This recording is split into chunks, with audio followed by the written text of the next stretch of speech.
عمر رضی اللہ تعالیٰ عنہ بھی تھے، اسلام سے پہلے کچھ 27-28 سال عمر تھی، تو وہ بیت اللہ کے غلاف کے پیچھے روزانہ حضور کا قرآن سنا کرتے تھے چھپ کر۔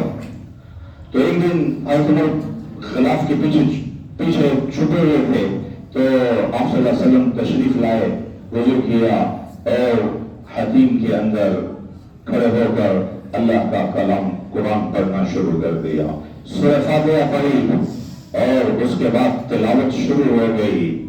اعوذ باللہ من الشیطان الرجیم، بسم اللہ الرحمن الرحیم، الحاقہ ما الحاقہ وما ادراک ما الحاقہ، كذبت ثمود وعاد بالقارعة فأما ثمود فأهلكوا بالطاغية فأما عاد فأهلكوا بريح صرصر عاتية سخرها عليهم 7 ليال و8 أيام حسوما فترى القوم فيها صرعى كأنهم أعجاز نخل خاوية فهل ترى لهم من باقية۔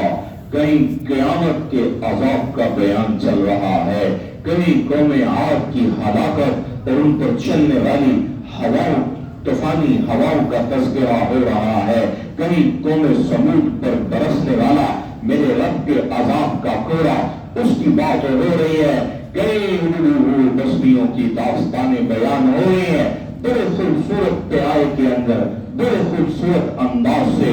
تو جب اتنا خوبصورت قرآن عمر نے غلاف کے پیچھے چھپ کر حضور کا سنا، ایک ایک آیت عمر کے بند دل کے دروازے پر دستک دے رہی تھی، ایک ایک آیت ایمان کی کرن بن کر عمر کے دل کے اندر اتر رہی تھی۔ تو جب آپ صلی اللہ علیہ وسلم قرآن پڑھتے گئے سورہ حاقہ پڑھتے گئے، تو اتنا عظیم قرآن سن کر عمر کے دل کے اندر بات پیدا ہوئی اور زبان سے بے اختیار نکل گیا، ما اشعرہ، کتنی عمدہ شاعری ہے۔ کیونکہ ایمان نہیں لائے تھے نا، تو اکثر کافر لوگ الاعوذ باللہ رب کے کلام کو شاعری سمجھتے تھے۔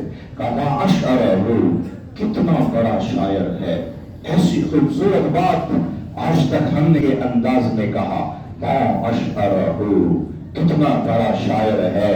تو اللہ کے نبی اتنی دیر میں اسی سورت کی ان آیات پر پہنچ چکے تھے، فَلَا أُقْسِمُ بِمَا تُبْصِرُونَ وَمَا لَا تُبْصِرُونَ إِنَّهُ لَقَوْلُ رَسُولٍ كَرِيمٍ وَمَا هُوَ بِقَوْلِ شَاعِرٍ وَمَا هُوَ بِقَوْلِ شَاعِرٍ قَلِيلًا مَا تُؤْمِنُونَ۔